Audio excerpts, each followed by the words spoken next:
అంతర్ముఖం ప్రోగ్రాంకి ఆహ్వానించిన మా అన్న మాకు ఎప్పుడు ఫస్ట్ నుంచి కూడా చిన్నప్పటి నుంచి కూడా మేము మా అన్నని స్ఫూర్తిగా తీసుకుంటాం. మాస్టర్ అన్న గారికి ధన్యవాదాలు తెలియజేస్తున్నాం. అదేవిధంగా మన ముసలి అన్న గారికి, అదేవిధంగా మా పొదసీన అన్నకి, మా మల్లేష్ అన్నకి, మా బాలన్నకి అందరికి కూడా నమస్కారం తెలియజేసుకుంటున్నాం. ఇక్కడ అందరూ బీసీలే ఉండడం చాలా ఆనందంగా అనిపిస్తుంది. అన్న కూడా అన్న ఏం చెప్పిందంటే ఎస్సీ ఎస్టీ బీసీ నుంచి డ్యూటీ పెడతాం మహేష్ అన్నాడు. కానీ ఇక్కడ వస్తే వాళ్ళు బీసీలే ఉన్నారు. బీసీ అన్న కూడా ముఖ్యంగా ఏంటంటే ఇక్కడ మేధావులు మన బాలన్న అయినా, సీనన్న అయినా, మల్లేశవన్న అయినా, ముస్లిం అందరూ సీనియర్లు పార్టీలకు అతీతంగా, కులాలకు అతీతంగా ఒక బీసీ అనే ఒక జాతి గురించి మాట్లాడితే చాలా బాగుంటుంది. పోయిన ప్రభుత్వాలు ఏం చేసిందని కాదు, ఈ ప్రభుత్వం ఏం చేస్తుంది అనేది ముఖ్యం. అంటే గత అయిపోయింది. అది వాస్తవంగా చేసిందో చేయలేదో మీకు నాకు మనం కొట్టుకోకుండా అది అందరికీ తెలుసు. మనసాక్షిగా మనస్ఫూర్తిగా ఏం చేయలేదో ఏం చేసిందో అందరికీ తెలుసు. అది ఈసారి మాత్రం గతగా ఎన్టీఆర్ ప్రభుత్వంలో బీసీలకి కొద్దిగా న్యాయం జరిగింది. అప్పుడు ఎంపీటీసీలు, జెడ్పీటీసీలు వివిధ వగేళ్ళకి రిజర్వేషన్లు పెంచారని చెప్పేసి ఇప్పుడు కూడా మా తాతలు మా నాయనలు అనుకుంటుంటారు ఊళ్ళల్లో. మళ్ళా ఈ కాంగ్రెస్ ప్రభుత్వంలో కూడా మొన్న రేవంత్ రెడ్డి గారు ప్రవేశపెట్టిన కులగణన చేస్తానని చెప్పడం చాలా సంతోషం అనిపించింది. ఎంత ఆనందం అంటే కొన్ని 100 కోట్లు ఇచ్చినా కానీ దొరికిన ఆనందం దొరికింది మాకు. ఎందుకంటే గత 15 సంవత్సరాల నుండి బీసీ సంఘంలో తిరుక్కుంటూ సరే ఏ పార్టీ అధికారంలో ఉంటే ఆ పార్టీకి అనుకూలంగా ఉంటూ కూడా అంటే వాళ్ళతో మనం పెట్టుకుంటే మనం వాళ్ళు తట్టుకోలేమన్న ఆలోచనతో వాళ్ళతో పాటు ఏ పార్టీ అధికారం కూడా ఆ పార్టీగా ఒక సంఘంగా ఉంటున్నాం కాబట్టి వాళ్ళతో అనుకూలంగా ఉండి ఇంత పింఛనో, ఇంత లోనో, ఇంత స్కాలర్షిప్ ఏదో ఒకటి మా చేతనైనా సాయం చేసుకుంటూ మీ సంఘంలో జరగడం జరిగింది. ఆంధ్రప్రదేశ్ ప్రభుత్వం వచ్చింది, చాలా ధన్యవాదాలు. చాలా సంతోషంగా అనిపించింది ప్రభుత్వం రాగానే. ఇవాళ కులగణన అనేది ఆశామాషల విషయం కాదు, అది చరిత్రాత్మకం. అదిగా రేవంత్ రెడ్డి గారు ఇది కూడా చేస్తే మాత్రం కాంగ్రెస్ ప్రభుత్వం, కాంగ్రెస్ పార్టీ, అదేవిధంగా రేవంత్ రెడ్డి గారు చరిత్రలో ఒక బుక్కులో ఒక పేజీలో మిగిలిపోతాడు. ఎందుకంటే రాజకీయాలు ఉంటాయి పోతాయి, ఇలా పదవులు ఉంటాయి పోతాయి, ఉద్యోగాలు ఉంటాయి పోతాయి, వాళ్ళకు కూడా పదవిని తీసుకోవాల్సిందే. కానీ ఈ బీసీలకి రిజర్వేషన్లు మేమెంతో మాకంతా వాటా దక్కాలని మన గల్లీ నుంచి ఢిల్లీ దాకా పోయినాం. ఢిల్లీలో వారం రోజులు ఉన్నాం. ఆడ దోమలకి, ఆ చలికి, ఆ వాతావరణాన్ని తట్టుకొని జంతర్ మంతర్ దగ్గర అనేకమైన ధర్నాలు, అనేకమైన ఉద్యమాలు, పోలీసులు తోసుకోవడం, నూక్కోవడం, కొట్టించుకోవడం ఎంతో చేసినాం. ఆనాడు తెలంగాణ రాష్ట్రం కోసం ఉద్యమం ఏ విధంగా చేసినామో ఇప్పుడు అదే విధంగా చేస్తున్నాం. మా రాత్రి అయితే ఏం మారలేదు. మరీ ముఖ్యంగా ఈ బీసీల అతలైతే ఇంకా అసలు ఏం మారలేదని నేను అనుకుంటున్నా. ప్రభుత్వాన్ని విమర్శిస్తలేను, బీసీల అతలు మారలేదు. ఈ 10 ఏళ్ళలో అయితే మారలేదు. ఇప్పుడైనా మారుతుందేమో అని నేను చాలా ఈ రేవంత్ రెడ్డి గారి ప్రభుత్వంలో, కాంగ్రెస్ ప్రభుత్వంలో మారుతుందని నేను అనుకుంటున్నా. మన జరిగిన ఢిల్లీలో జంతర్ మంతర్ దగ్గర మేము ధర్నా పెట్టుకున్నాం. ఏమైనా పెట్టుకున్నాం, మేమెంతో మాకంతా వాటా దక్కాలని, చట్టసభలో రిజర్వేషన్లు పెంచాలని, ఉద్యోగాలు కావాలని, అదేవిధంగా ఉద్యోగాల ప్రమోషన్లు కావాలి. ఒక బీసీ బిడ్డ ఒక హోంగార్డ్గా ఉంటే ఆయన జీవితం మొత్తం చచ్చిపోయేదాకా, ఆల్మోస్ట్ చనిపోయేంత వరకు కూడా ఆయన హోంగార్డ్ ఉంటుండు. ఆయన కానిస్టేబుల్ అయ్యేది లేదు, ఎస్ఐ అయ్యేది లేదు, సిఐ లేదు, డిఎస్పీ లేదు. ఒక సిఐ ఉండు, ఒక ఎస్ఐ ఉండు. ఆయన లాస్ట్ చివరి మూమెంట్లో, ఒక కానిస్టేబుల్ చివరి మూమెంట్లో, ఇంకా 2 సంవత్సరాలు దిగిపోతున్న మూమెంట్లో ఆయన ఏఎస్ఐకి ఇస్తారు. ఆయన ఏం చేస్తాడు? అప్పుడు షుగర్ వచ్చింది, బీపీ వచ్చింది, ఇంకేదో వచ్చింది, ఆయన ఏం చేయలేకపోతుండు. కాబట్టి రిజర్వేషన్లు పెంచాలి, ఉద్యోగాలలో రిజర్వేషన్లు పెంచాలి. వ్యవసాయ పనిముట్లు ఇలా ఎస్సీలకి మా సోదరులే వాళ్ళ ఇయ్యొద్దు అంటలేము. ఎస్సీలకి, ఎస్టీలకి కేంద్ర ప్రభుత్వం కానీ ప్రభుత్వం కానీ వాళ్ళకి ఒక సబ్సిడీ ఇస్తారు.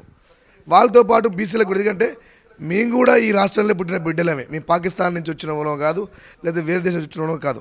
మాది కూడా ఇదే దేశం, ఇదే రాష్ట్రం, ఇదే బిడ్డలం, ఇక్కడనే పుట్టిన మేము కూడా. కాబట్టి మాకు కూడా ఇలా వ్యవసాయ పనిముట్లు కావాలి, మాకు హార్వెస్టర్లు కావాలి, మాకు ట్రాక్టర్లు కావాలి, మాకు జీబులు కావాలి. ఎందుకంటే ఇలా హైదరాబాద్లో పోయి ఇలా కారు కొనుక్కొని ట్యాక్సీ నడుపుకోవడం జరుగుతుంది. ఇలా పొలం లేనోడు, ఇలా కొన్ని లక్షల మంది ఉన్నారు బీసీలలో, కొన్ని వేల లక్షల మంది ఉన్నారు. ఇలా కనీసం ఇల్లు లేనోడు, పొలం లేనోడు, ఎస్సీలతో పాటు ఎస్టీలతో పాటు బీసీలు కూడా ఉన్నారు. వాళ్ళకు కూడా న్యాయం చేయాలి ప్రభుత్వం. అంటే ఆనాడు అంబేద్కర్ చెప్పిండు సమన్వయ పాటన పాటించాలి, అందరం కూడా సమానమే, ఎవరం కూడా ఎక్కువ తక్కువ కాదు. కాకపోతే వాస్తవంగా ఆనాడున్న పరిస్థితులు, ఆనాడున్న రోజులల్లో వాళ్ళ ఎస్సీలని, ఎస్టీలని, దళితులని కనీసం గుళ్ళకు రానియకపోయేది, బళ్ళకి రానియకపోయేది. బాబాసాహెబ్ అంబేద్కర్ కానీ, పూలే కానీ, మహాత్మా జ్యోతిరావు పూలే కానీ ఎంత కూడా లేదు ఇది మాత్రం తీవ్రంగా ఖండించాల్సిందే, అందరూ కలిసిపోవాల్సిందని చెప్పేసి ఆనాడున్న పరిస్థితులలో ఎస్సీలకి ఎస్టీలకి రిజర్వేషన్ పెట్టడం వాస్తవమే, వాళ్ళకి రాజకీయ పరంగా పెట్టినది కూడా వాస్తవమే. ఇలా రాజకీయంగా ఎమ్మెల్యేలు కానీ ఎంపీలు కానీ సర్పంచులు కానీ జడ్పీటీసీలు కానీ ఎంపీటీసీలు కానీ జడ్పీటీసీలు కానీ చైర్మన్లు కానీ ప్రతి ఒక్కరు కూడా ఇలా ఎస్సీలలో వాళ్ళ కోట వాళ్ళకు ఉంది. మంచిదే, చాలా మంచి సంతోషం. ఇలా మా బ్రదర్లే, వాళ్ళు వేరే వాళ్ళు కాదు. కానీ వాళ్ళతో పాటు మాకు కూడా బీసీలకు కూడా మా వాటా మాకు దక్కాలి. మాకు కూడా కొన్ని కాన్స్టిట్యున్సీలు బీసీల ఎస్సీ మాదిరిగా ఏ విధంగా ఇస్తున్నారో, ఇలా దేవరకొండ ఉంది, దేవరకొండ ఏంది ఎస్టీ, నగరికల్లు ఉంది ఎస్సీ, మిర్యాలగూడెం కూడా బీసీ ఇవ్వాలి ఒకటి. ఈ నల్లగొండ జిల్లాలో 12 ఉంటే మా వాటా మాకు ఇవ్వాలి. ఇలా మా వాటా మాకు ఇస్తే ఎవరో ఒకరు పొడి వేసుకుంటాం కదా. ఇలా ఎక్కడ ఏ మూల కూర్చున్నా కానీ వడ్డించేవాడు మావాడైతే ఆ మూల బొక్క ఖచ్చితంగా పడుతుంది మనకి. అది అంతే. ఇంకా అది ఎట్లా పడుతుంది, ఎందుకు పడుతుంది, ఎవడేస్తుండు, ఇవన్నీ సబ్జెక్ట్ కాదు. అదంతే. అందుకోసమే మావాడు ఉండాలి. ఇలా ఎక్కడికో కాదండి, రాష్ట్రం కాదు, దేశం కాదు, ప్రపంచం కాదు, మా వాటా మాకేమంటున్నాం మేము. ఈ తెలంగాణ రాష్ట్రంలో అడుగుతున్నాం. ఫస్ట్ ఇక్కడి నుంచే మొదలు పెడదాం. ఈ రాష్ట్రం నుంచే మాకు రాజకీయ రిజర్వేషన్లు కావాలి, మాకు చైర్మన్లు కావాలి. ఇలా మా పొదసీలన్న ఉండు, వాళ్ళ తండ్రి ఉండు, వాళ్ళ తండ్రి గారు పాపం ఎప్పటి నుంచో రాజకీయం చేసిండు. ఎంతో పేదలకి మాకు తెలిసి, ఎందుకంటే మేము కూడా ఆ సొంత ఊరే కాబట్టి ఆయన వాళ్ళ తండ్రి గారు కానీ సరే ఆయనతో పాటు ఇంకా చాలామంది చేసిర్రు. అట్లాంటి వాళ్ళు కూడా ఇలా కాలగర్భంలో కలిసిపోయారు. ఏ పదాలను పెద్ద అనుభవించలేకపోయారు. అంటే బీసీలలో ఎంత సేవ చేసినా కానీ, ఎన్ని పుణ్యాలు చేసినా కానీ ఇలా రాజకీయ పదవి తీసుకోలేకపోతున్నారు, అధికారం కూడా పాటించలేకపోతున్నారు. చౌటలకి దద్దమ్మలకి ఇచ్చి కొంతమందికి ఇలా మా బీసీల బతుకులు ఘోరంగా ఇలా అడక తినలేము, ఇలా అడుక్కోలేము, కొనుక్కోలేము. ఇలా ఏం చేయని పరిస్థితి ఇలా బీసీలది. రిజర్వేషన్లు లేవు, ఉద్యోగాలు లేవు, వ్యాపారాలు లేవు, పొలాలు లేవు, ఇల్లులు లేవు, పెద్ద పెద్ద కాంప్లెక్స్లు లేవు. ఇలా 60% ఉన్న బీసీలం ఇలా మా పరిస్థితి ఎంత ఘోరమైందంటే చెప్పుకుంటే కళ్ళల్లో నీళ్ళు వస్తాయి ఇంక మనకి. కాబట్టి ఈ ప్రభుత్వాలు ఖచ్చితంగా రాష్ట్ర ప్రభుత్వం అయినా కేంద్ర ప్రభుత్వం అయినా మేమెంతో మాకంత వాడు దక్కాలి. దక్కరిస్తే చరిత్రలో ఒక పేజ్ ఉంటుంది. టీఆర్ఎస్ ప్రభుత్వం ఉన్నప్పుడు సమగ్ర సర్వే చేయడం జరిగింది. ఆ ప్రభుత్వం ఆ విషయాల్లో మాత్రం అన్యాయం చేసింది ఖచ్చితంగా బీసీలనే. ఎందుకంటే సర్వే చేసినప్పుడు అలా మీ కోళ్ళు ఎన్ని ఉన్నాయి, బర్రెలు ఎన్ని ఉన్నాయి, టీవీ ఉందా, ఫ్రిడ్జ్ ఉందా, బైక్ ఉందా, కారు ఉందా, ఇల్లు ఉందా, ఎంతమంది పిల్లలు అని అన్నీ అడిగిర్రు. బరాబర్ అడిగిరన్నా. మా పెద్దలకు 2 భార్యలు ఉన్నారు, భార్యలు అన్నీ అడిగిర్రు. సరే నేను అనుకున్నా కదా, అడిగిర్రు. నేను అనుకున్నా అబ్బా మా కేసీఆర్ ఇంకా తిరుగులేదు అబ్బా, ఇంకా బీసీలకు రాజ్యం వస్తుంది ఇంకా అని బ్రహ్మాండంగా అనుకున్నాం. అన్ని చెప్పిన, నేను చెప్పిన. అలా నేను హైదరాబాద్ ఉంటే ఊరికి ఆడించే పని ఉంటే మన ఇంటికి పోయి 2 రోజులు అలా కూర్చొని అన్ని చెప్పిన నిమ్మలంగా కూర్చోబెట్టి వస్తుంది అనుకున్నాం. కానీ ఆ ప్రభుత్వం వాస్తవంగా అన్యాయం చేసింది ఆ విషయంలో. దాని కనీసం ఇంకా ప్రభుత్వం అది వెల్లడించలేదు. అసలు ఏంది వాట్ ఈజ్ వాట్ వెల్లడించలేదు. ఆ విషయంలో మాత్రం బీసీలకు అయితే అన్యాయం. బీసీలకు ఎందుకు ఏంటంటే మా ఆశ ఏంటంటే కులగన జరుగుతుందేమని క్యాష్ అడిగారు. బయట పెట్టలే ఇందాక జరిగింది వాస్తవమే. జరిగింది వాస్తవమే. ఇప్పుడు ఒక విషయం చెప్పిరా పేపర్లు వచ్చిందా?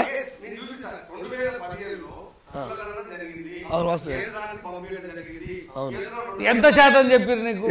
చెప్పు నాకు. ఎంత? 60, 70, 60? ఓకే. ఇప్పుడు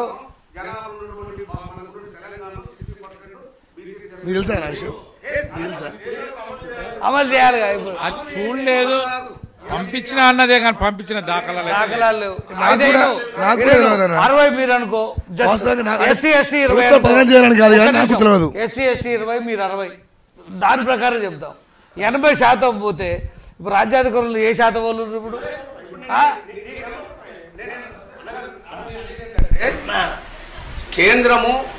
కేంద్రం చేయవలసిన జనగణన జరగాలంటే కులగణన జరగాలంటే కేంద్రం ఆమోదించాలి. ఆ కేంద్రానికి నివేదిక 2018లో ఉభయ సభలో కేశవరావు గారు అదేవిధంగా నామ నాగేశ్వరరావు గారు వాయిదా తీర్మానం కోసం పట్టుబడి కొట్లాడడం జరిగింది. ఆ జరిగిన సందర్భంలో కూడా వాళ్ళకు ఉన్నటువంటి స్పీకర్ గాని అటువంటి చైర్మన్ గారు కూడా ఆ వాయిదాలో ఉన్నటువంటి పరిస్థితి ఉన్నది. తర్వాత వాకౌట్ చేసి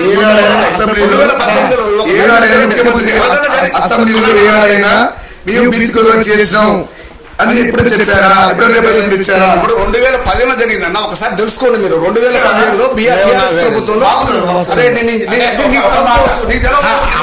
మల్లేష్ అన్న ప్రకారం నేను కూడా ఏకీపిద్దాం అనుకుంటున్నా. ఎందుకంటే ఇప్పుడు మరి రేవంత్ రెడ్డి గారు మా కాంగ్రెస్ గవర్నమెంట్ మేము కులగణన చేపట్టినామని గొప్పగా చెప్తుంది. అరే బాబు, మీరు ఇవాళ చేసేది నేను 2015లో తీర్మానం చేసిన, అసెంబ్లీలో తీర్మానం చేసిన, కేంద్రానికి నివేదిక పంపించాను. ఒక్క నాయకుడు కూడా ఇప్పటి వరకు కూడా స్టేట్మెంట్ ఇచ్చిన దాఖలాలు అయితే లేవు. ఎందుకంటే ప్రతి చిన్న విషయాల్లో డిబేట్ జరుగుతుంది. హరీష్ రావు ఒక కాంచి కౌంటర్ ఇస్తుండు, స్కామ్ చేసిన కవిత ఒక కాంచి కౌంటర్ ఇస్తుంది, కేటీఆర్ గారు ఎక్కడున్నా కూడా కౌంటర్ ఇస్తున్నారు. మేధావులు ఇప్పుడు టీఆర్ఎస్ లో బీఆర్ఎస్ లో అందరు మీరు అంటారు, కానీ ఏ ఒక్కరు కూడా కులగణన మీరేంది, మేము ఎప్పుడో 2015లోనే ఇది చేసినామని దాని మీద ఏ ఒక్క రోజు కూడా స్టేట్మెంట్ ఇవ్వలేదని మా అభిప్రాయం. అందుకే వాళ్ళు ఇయ్యలేదు కనుక చేయలేదని మేము నమ్ముతున్నాం. ఇప్పుడు ఉన్నటువంటి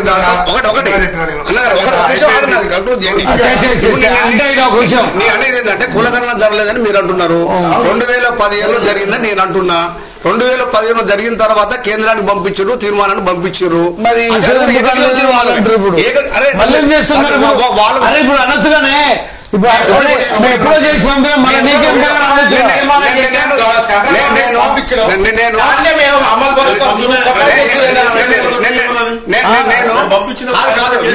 మీకు తెలియదంటే నేను చెప్పడం కాదు, మీరు తెలుసుకోవడానికి ప్రయత్నం చేయండి. 2018లో ఉభయ పార్లమెంట్లో కేశవరావు గారు కానీ అదేవిధంగా ఉన్నటువంటి మన నాగేశ్వరరావు కూడా వాయిదా తీర్మానం కోరడానికి లోకసభలో పట్టుబట్టడం జరిగింది. తీర్మానం చైర్మన్ గారు కానీ ఇది ఉన్న ఉభయ సభలో కూడా దాన్ని తీసుకోకపోతే వాకౌట్ చేసే సందర్భాలు ఉన్నాయి. చెప్పండి, ఒకసారి తెలుసుకోండి. మీరు కాలేదని చెప్పడానికి దేనికైనా సిద్ధమైంది. రాష్ట్రంలో పోలీసు ఉద్యమం అయిపోయింది, మల్దేశ ఉద్యమం అయిపోయింది, స్వరాష్ట్ర ఉద్యమం అయిపోయింది. ఇప్పుడు రాబోయే రోజులలో వచ్చే ఉద్యమం బీసీ ఉద్యమం, బహుజన ఉద్యమం. ఎవరు ఆపినా ఆగేది కాదు. రాబోయే రోజులలో బీసీలంతా ఏకమవుతారు. మా కండవులు వేరైనా మా లక్ష్యం మాత్రం ఒకటే, బీసీ ఉద్యమం ఎవరైనా సరే నాయకులు ఎంచుకోవడం తప్పదు. రాష్ట్రంలో మా రాజకీయంగా రాజ్యాధికారం దక్కగా తప్పదు. ఇది ఖచ్చితంగా అందరూ కూడా ఆలోచించాలి. మనం ఏ కులమైనా ఏ కండవలైనా మనమంతా చుడికిదికి రావాల్సిందే. దానికి మన బాలనైనా, మన సీనైనా, మన మలేసియనైనా, మన మోసనాలైనా మాతో పాటు మా ఎస్సీ ఎస్టీలు కూడా కలుపుకొని పోయి రాబోయే రోజులలో తెలంగాణ వచ్చింది. వచ్చేది ఒకటే ఒక ఉద్యమం. ఆ ఉద్యమం పేరే బహుజన ఉద్యమం, బీసీ ఉద్యమం. ఆ ఉద్యమంలో మేమెంతో మాకంత వాడు దక్కాలి. ఇంకా అడుక్కోవడం కాదు, ఇంకా గుంజుకోవడం ఉంటుంది. ఇప్పటి నుంచి ఇన్నాళ్ళు అడుక్కున్నాం, అమ్మ అడుక్కున్నాం, ఇన్నాళ్ళు ఇచ్చినాం. ఇప్పటి నుంచి మళ్ళా కూడా బయటికి వెళ్ళాల్సిందే, ఉద్యమం చేయాల్సిందే. దానికి అందరూ కూడా సహకరించాల్సిందే, బయటికి వెళ్ళాల్సిందే అని చెప్పేసి తెలియజేసుకుంటూ, ముఖ్యంగా ఇంకో విషయం ఏంటంటే మన మిర్యాలగూడలో మున్సిపల్ చైర్మన్ ఉంది, మార్కెట్ చైర్మన్ ఉంది. ఈ మార్కెట్ చైర్మన్ ఫస్ట్ ఆఫ్ ఇప్పుడు ప్రజెంట్ మార్కెట్ చైర్మన్ ఉంది. మార్కెట్ చైర్మన్ విషయంలో ఖచ్చితంగా బీసీలకు కావాలి. ఇక్కడ ఓసీలు చేసిర్రు, మన సోదరులు ఎస్సీలు ఎస్టీలు చేసిర్రు, బీసీలను చేయలేదు. న్యాయపరంగా అడుగుతున్నాం. మనం అఖండంగానో అన్యాయంగానో దౌర్జన్యంగానో అడుగుతున్నాం. మొన్న రీసెంట్ ఒక పేపర్లో ఓసీ మహిళ వచ్చింది, చాలా చాలా బాగా అనిపించింది. అరే ఇల్లు కూడా మనం ఇంకా మళ్ళా కూడా ఈ బతుకులు మారలేదు, మన బతుకులు అని మళ్ళీ అనిపించింది. కాబట్టి మీరు కాంగ్రెస్ ప్రభుత్వం ఉండరు కాబట్టి మా బాలన్నైనా మా సీనియర్నైనా మా అన్నలే, వాళ్ళు వేరే వాళ్ళు కాదు. మళ్ళీ బయటికి పోతే మన కూర్చొని చేరాల్సిందే, వాటి మీద తినాల్సిందే, వాటికి రావాల్సిందే. అది వేరే విషయ సబ్జెక్టు. కాబట్టి ఖచ్చితంగా బీసీలకి మార్కెట్ కమిటీ చైర్మన్ కావాలని చెప్పేసి స్థానికంగా ఉన్న ఎమ్మెల్యే గారిని, స్థానికంగా ఉన్న మంత్రి గారిని, అవతల సీఎం గారు ప్రజా పరిపాలన అంటుంటూ ప్రజా సేవకుడు అంటుండు. కాబట్టి మీరు ఖచ్చితంగా పోవచ్చు, ఇది కలవచ్చు. మేము కూడా కలుస్తాం, మీరు మా సహకరించాలి, మేము సహకరిస్తాం. ఓరోజు పోదాం కలిసి, ఓరోజు పోయి మిర్యాలగూడ మార్కెట్ కమిటీ చైర్మన్ మాత్రం బీసీలకే ఇవ్వాలని చెప్పేసి చెప్తూ సెలవు తీసుకుంటాం. Thank you very much. పిలవగానే మా అంతర్ముఖం ఛానల్కి వచ్చి ఇంత మంచి సబ్జెక్టు మీద డిస్కస్ చేసిన మీ అందరికీ నా హృదయపూర్వక ధన్యవాదాలు. నమస్తే.